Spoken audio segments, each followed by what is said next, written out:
All right, so let's begin the same thing. So whatever we have seen till now, that we will see in the form of flowchart or diagram. All right, so we were talking about crossing. See, when we started, this chapter is heredity and evolution, right? We know what is heredity. Okay. Then we talked about how accumulation of variation during reproduction happen. मतलब किस तरह से variation होता है, हमें पता है अभी वेरिएशन क्या है. ऑलराइट, accumulation of variation होता है, फिर किस तरह से उससे डिफरेंस आते हैं, सटल डिफरेंस आते हैं ह्यूमन बीइंग्स में, वो भी हमने देखे. अभी कौन से ट्रेट आते हैं, कौन से नहीं आते, या कौन से हमारी बॉडी में होने के बावजूद भी रिफ्लेक्ट नहीं होते, वो भी हमने देखा. वो हमने देखा डोमिनेंट ट्रेट्स और रिसेसिव ट्रेट में.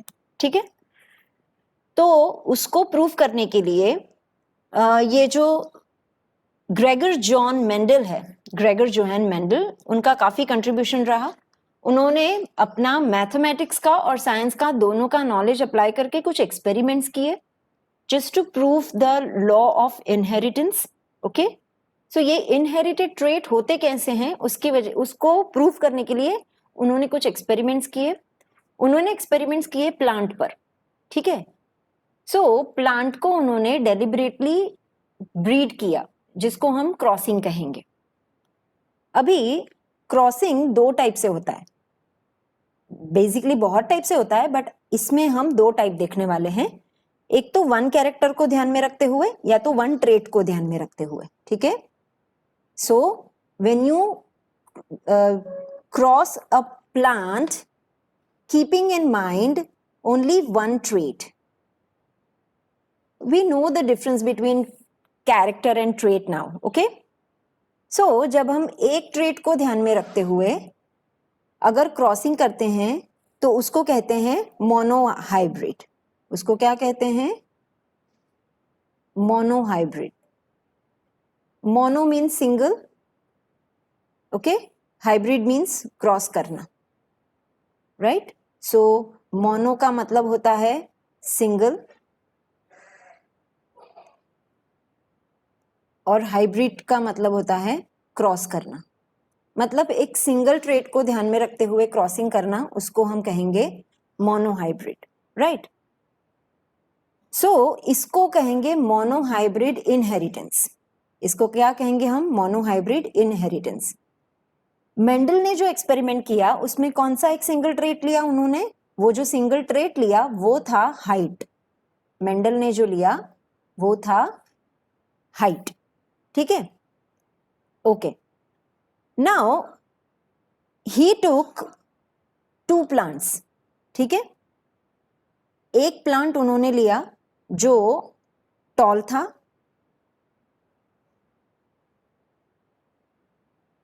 एंड दूसरा प्लांट उन्होंने लिया जो कि शॉर्ट था. Now before we go ahead with this, let me tell you one thing, that जब हम क्रॉसिंग करते हैं एक ट्रेट को ध्यान में रखते हुए, तब उसको मोनोहाइब्रिड करते हैं, कहते हैं. बट जब टू ट्रेट्स को ध्यान में रखते हुए कहते हैं, तब उसको डाइहाइब्रिड कहते हैं. Okay, so that we will see later on. Okay, so right now I am not writing it here because we are just talking about monohybrid right now. Okay, so अभी हम जब मोनोहाइब्रिड की बात करते हैं तो मेंडल ने क्या किया? मेंडल ने दो प्लांट लिए, ये प्योर ब्रीड के प्लांट लिए. मतलब प्योर ब्रीड का मतलब क्या होता है? सी, प्योर ब्रीड का मतलब कि उसमें जो जीनोटाइप थे उसमें सेम जीन्स थे, राइट? अभी ये प्योर ब्रीड के प्लांट्स थे. ओके, सो मैं यहां पे लिख देती हूं प्योर ब्रीड.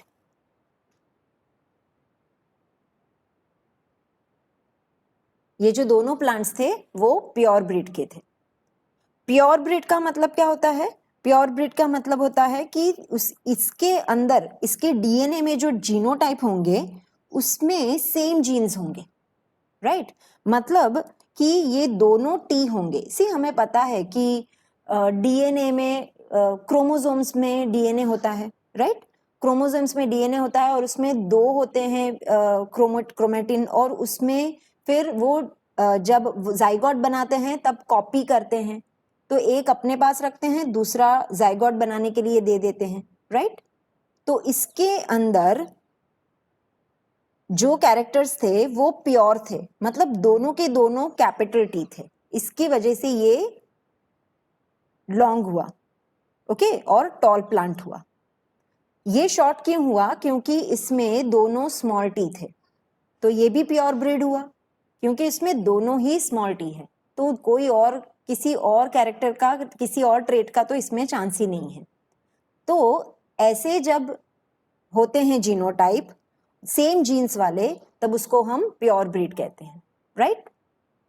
ओके, अब उसने क्या किया, ये कैपिटल टी का मतलब है टॉल प्लांट, स्मॉल टी का मतलब है शॉर्ट प्लांट। नाउ जब ये लोग गैमीट बनाने के लिए अपना एक कैरेक्टर देते हैं, अपना एक जीन कॉपी करने को देते हैं, तब ये जो कंबाइन फॉर्म है, पेयर में है, वो सेपरेट हो जाते हैं, राइट। सो ये जो टी है वो बेसिकली हो जाएगा कैपिटल टी और कैपिटल टी, और ये जो स्मॉल टी है वो भी हो जाएगा स्मॉल टी और स्मॉल टी, राइट। जब ये दो मेट करेंगे, क्रॉस करेंगे, जब मेंडल ने इनको क्रॉस किया तब क्या हुआ? सी, तब एक दूसरी जनरेशन हुई प्रोड्यूस, और उसको हम फीलियल जनरेशन कहेंगे। सो ये पेरेंट प्लांट है, okay, so these are parent plant. इन्होंने क्या किया? इन्होंने क्रॉस किया, मेंडल ने इन दोनों को क्रॉस किया, ठीक है। अभी उनकी वजह से एक नेक्स्ट जनरेशन हुई जिसको फीलियल जनरेशन कहते हैं, और इसीलिए उसका नाम है F1 जनरेशन, राइट। अभी इसको समझने के लिए हम एक चीज समझेंगे।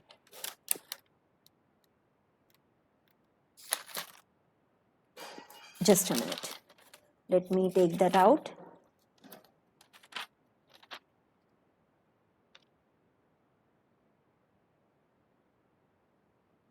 ऑलराइट, सो टू अंडरस्टैंड कि ये जो कॉपी होता है वो कैसे होता है, और इससे जो फर्स्ट जनरेशन होगी वो कैसे होगी, तो उसको समझने के लिए हम एक डायग्राम यूज करेंगे जो स्क्वायर के फॉर्म में होता है, या रो और कॉलम्स के फॉर्म में होता है, और उसको हम कहेंगे पनिट स्क्वायर, ओके, उसका नाम है पनिट स्क्वायर। तो पनिट स्क्वायर एक मेथड है, this is like a diagram, this is use to predict genotype. तो कौन सा जीनोटाइप आएगा वो प्रिडिक्ट करने के लिए ये डायग्राम यूज होता है। अभी ये 2 है और ये 2 है, राइट। तो इसमें 4 बॉक्सेस बनेंगे, मतलब 2 रोज बनेंगे और 2 कॉलम बनेंगे। तो इसको हम ऐसे ड्रॉ करेंगे,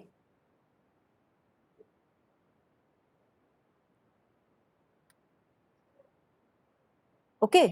तो ये आपके बन गए 2 rows, this is 2 rows, 1 and 2 and 2 columns.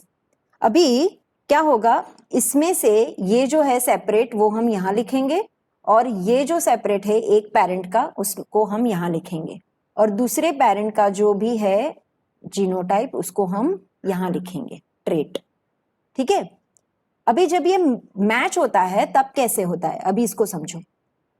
सो ये हमें पता है ये डोमिनेंट है, ठीक है, तो हम क्या लिखेंगे, इसको पहले लिख देंगे, और इसके साथ ये आता है, फिर इसके साथ अगेन ये, फिर इसके साथ ये, फिर इसके साथ ये, तो इस तरह से ये क्रॉस होगा, ठीक है।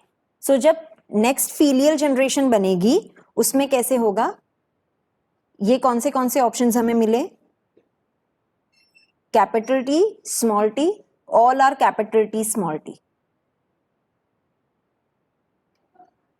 ओके, ये सारे कैपिटल टी स्मॉल टी है। ये क्या है, ये हमने देखा ये पेरेंट जनरेशन है, और ये फर्स्ट फीलियल जनरेशन है, ओके। सो हम इसको कहेंगे F1 जनरेशन, जिसका नाम है filial generation, okay, F1 is filial, right. तो ये जैसे आपके दादा दादी है, उनके बेटे आपके पेरेंट, ठीक है, तो आपके पेरेंट, फिर आपके दादा दादी के लिए वो पेरेंट, फिर ये उनकी फर्स्ट जनरेशन मतलब आपके मम्मी पापा, और आप उनके लिए F2 जनरेशन बनोगे, मतलब ग्रैंड सन्स और ग्रैंड डॉटर्स। तो इस तरह से ये फर्स्ट जनरेशन हुई, राइट। ये पनिट स्क्वायर अगर आपको याद नहीं रहता और अगर आपको नहीं समझ में आता, जबकि ये बहुत इजी है, बट इंस्टेड आप ये भी कर सकते हो कि क्या करना है आपको, इस टी के साथ दोनों टी, एक बार ये और एक बार ये, फिर इस टी के साथ भी दोनों टी, एक बार ये और एक बार ये, right. So it is as simple as that. तो इस तरह से हमें कॉम्बिनेशन लेना है। मैंने जब बताया था कि इस साइंटिस्ट ने अपना मैथ्स का नॉलेज भी यूज किया, तो ये काइंड ऑफ प्रोबेबिलिटी का जो हम टेबल बनाते थे वही है, ये मैथ्स ही है एक काइंड ऑफ, ठीक है, ओके। सो इस तरह से उसने मेंडल ने एक्सपेरिमेंट के वक्त इसने ये फाउंड किया कि F1 जनरेशन में सारे ही टॉल थे, ठीक है, क्योंकि इसमें उसने पाया कि सारे टॉल थे। इसका मतलब है कि सिर्फ एक कैपिटल टी का होना is enough for all the plants to be tall. So सिर्फ एक का होना ही जरूरी है, जबकि यहां पे तो क्या था, दो शॉर्ट थे तभी जाके ये शॉर्ट प्लांट हुआ था, राइट। पर इसमें क्या उसने फाउंड किया, he found out that only one T was enough for all the plants to be tall. इसका मतलब कि एक ये ऐसा ट्रेट है जो कि डोमिनेट करता है दूसरे ट्रेट को। हावेवर इसमें स्मॉल टी भी था, बट वो दिखा नहीं शॉर्ट, वो सारे टॉल ही दिखे। इसका मतलब कि ये जो ट्रेट्स हैं वो दो टाइप के होते होंगे। तो एक उसने फाइंड आउट किया कि एक डोमिनेंट ट्रेट था, और दूसरा जो कि होने के बावजूद भी रिफ्लेक्ट नहीं कर रहा था, वो रिसेसिव ट्रेट था, ओके, क्योंकि वो रिप्रेस्ड हो गया था ट्रेट। तो इस तरह से उसने एक चीज फाइंड आउट की। देन व्हाट ही डिड कि इसने इन लोगों को फिर से क्रॉस किया। So he took two plants, so capital T small T and capital T small T, okay. अभी इन दोनों को उसने क्रॉस किया। जब इसने क्रॉस किया इन दोनों को, अगेन अगर हम पनिट स्क्वायर यूज करते हैं तो हमें कैसे मिलेगा, ये देखो मैं आपको ड्रॉ करके बताती हूँ। जैसे यहाँ पे होगा कैपिटल टी स्मॉल टी, यहाँ पे होगा कैपिटल टी स्मॉल टी, इसके दो सेपरेट हो जाएंगे, एक कैपिटल टी हो जाएगा, एक स्मॉल टी हो जाएगा, इसके भी दो सेपरेट हो जाएंगे, capital T and small T, okay. Because it 4 है तो 4 बॉक्स बनेंगे, राइट, इस तरह से। तो इसके ये जो दो हैं वो हम यहाँ ऊपर लिखेंगे, और ये जो दो हैं वो इस साइड लिखेंगे। अब हम जब इनको कॉम्बिनेशन में रखते हैं तो ये capital T, right, small T capital T, but capital T dominant trait है इसलिए उसको हम पहले लिखेंगे। फिर इसमें कैपिटल टी स्मॉल टी, और इसमें तो दोनों ही स्मॉल टी है, so there is no problem, दोनों स्मॉल टी हो जाएंगे, ठीक है। इसका मतलब कि जब इन दोनों को क्रॉस किया जाएगा तो ये जो है ये जनरेशन बॉर्न होगी, ओके। सो ये जनरेशन मतलब कौन सी जनरेशन आई, F2 में। F2 में उसने क्या देखा, F2 में उसने देखा कि कैपिटल टी था, एक कैपिटल टी स्मॉल टी था, दूसरा भी एक था कैपिटल टी स्मॉल टी, और फोर्थ वन था स्मॉल टी। इसका मतलब ये जो तीन थे ये उसने पाए टॉल, और एक जो था वो था short. So out of 4, 3 were tall and only 1 was short. तो उसमें रेशियो देखा कि 3:1, राइट। तो इसका मतलब वो जनरेशन में ये वाला ट्रेट डोमिनेंट है, क्योंकि जिसका रेशियो ज्यादा होता है वो ट्रेट डोमिनेंट होता है, राइट। तो इस तरह से होता है। नाउ इसका मतलब ये जो 3 वाला ट्रेट है जिसमें सिर्फ एक टी का होना काफी है, तो उसने पाया कि ये वाला जो है वो डोमिनेंट ट्रेट था। डोमिनेंट ट्रेट मतलब टॉलनेस, राइट। और ये वाला जो है जो कि शॉर्ट था वो रिसेसिव ट्रेट था, क्योंकि वो सप्रेस हो गया था, राइट। ये वाला उसका रिसेसिव ट्रेट था। तो इस तरह से उसने डोमिनेंट और रिसेसिव ट्रेट के बारे में जाना. So from this monotype crossing which we just understood, Mendel ने क्या किया? Mendel formulated first law of inheritance. Mendel ने क्या किया? He formulated first law of inheritance. Okay, so he formulated first law of inheritance. First law को उसने क्या नाम दिया? Law of segregation. Law of segregation. Basically, from this monotype crossing, Mendel formulated first law of inheritance. उस first law को उसने नाम दिया law of segregation. Law of segregation क्या कहता है?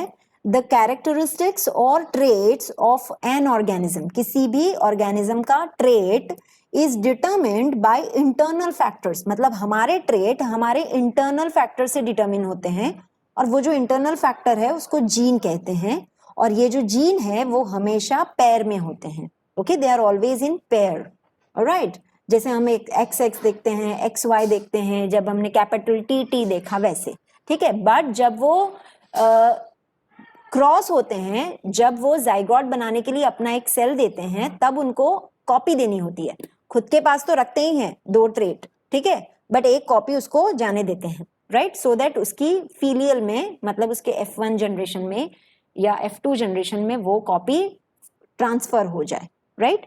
तो only one factor from a pair of such factor can be present in a single gamete. तो सिर्फ एक ही फैक्टर, जिसको हमने देखा कि डोमिनेंट और रिसेसिव ट्रेट दोनों जाते हैं, बट कोई एक उसको डोमिनेट कर लेता है, जिसको हम डोमिनेंट ट्रेट कहते हैं, और दूसरा रिप्रेस हो जाता है, तो जिसको हम रिसेसिव ट्रेट के नाम से जानते हैं. तो इस तरह से जनरेशन में कौन सा होगा, जैसे मैंने आपको कल एग्जांपल दिया था कि आई कलर इट्स अ कैरेक्टरिस्टिक्स, और आई कलर ब्लैक होते हैं, ब्लू भी हो सकते हैं, बट इंडिया में ज्यादातर ब्लैक ही पाए जाते हैं, राइट.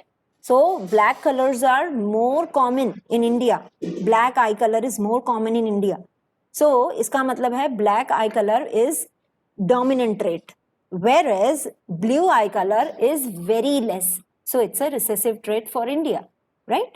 तो इस तरह से ये जनरेशन कैसी होगी, क्या होगा उसमें, ये सारी चीजें बहुत आगे साइंस जा सकता है, और ये काफी यूजफुल हो सकता है अगर हमें पहले से ये चीज पता चल जाए तो.